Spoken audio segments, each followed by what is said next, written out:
Hello, in this video I want to show you how to change button controls on your Asus ROG Gladius II Origin.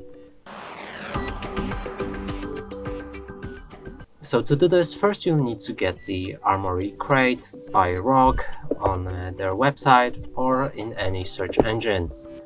Then find the dashboard or devices, click on ROG Gladius II Origin, and right here you'll be able to see all of the buttons.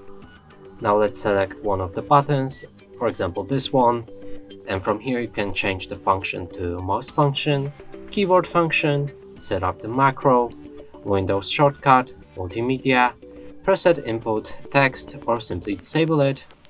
And in each of these modes you'll find the different specifications.